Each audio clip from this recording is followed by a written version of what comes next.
A lot of parents out there are sending their kids back to school right now, and more digital tools are being used in the classroom, as we all know. But while there are benefits to these programs, we all know there are a lot of risks. Well, joining us today is the founder and CEO of Common Sense Media, Jim Steyer. First of all, so glad to have you here. Great to be here, Mike. Really good to see you. It's a real honor. So we're talking about all these subjects, and so much is coming at kids and parents these days. First of all, how can I make sure that my child's personal information isn't being shared through some of these apps that they get a part of? It is back to school time, and parents like you and me need to be aware of this. So there are real issues now as technology transforms learning with apps and websites, et cetera. So you need to go in and talk to the principal. I mean, hopefully your kid's school has a privacy policy, but you need to know what kind of accounts are being created for my kids online, because there could be a lot of personal information there. You need to know, are they just farming this out to a private vendor, some IT consultant, so you don't really know what's going on?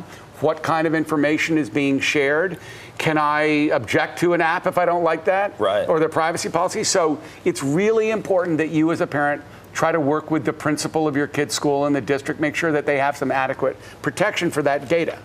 Have you seen any instances where some of that data was shared with some private companies from public-based schools? Very much so, Mike. And here's the thing.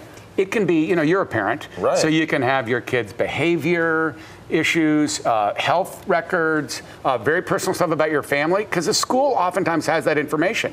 But that should be between you and the school. Yeah. We actually have passed laws around the country, starting in California, that say that student personal information can only be used for educational purposes. And there's actually a bill in the North Carolina legislature that'll be acted upon next year that would actually ensure student privacy. So this is a big issue now as technology transforms learning.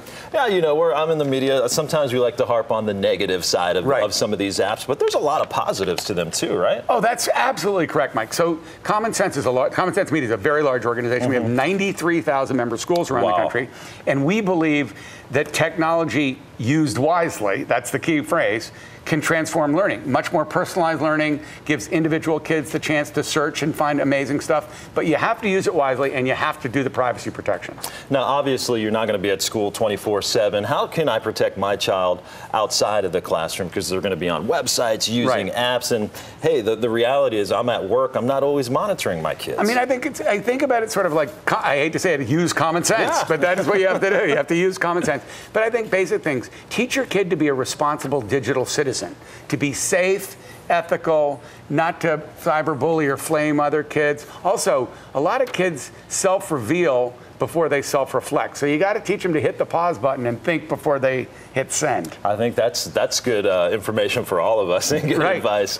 Well, Jim, thanks so much. We really appreciate it. Really good to see you, Mike. Yeah, and thanks so much for your work. If you want more information on Common Sense's media family, their guides, any concerns that you might have, just go to our website, WNCN.com. We've got all their information right there.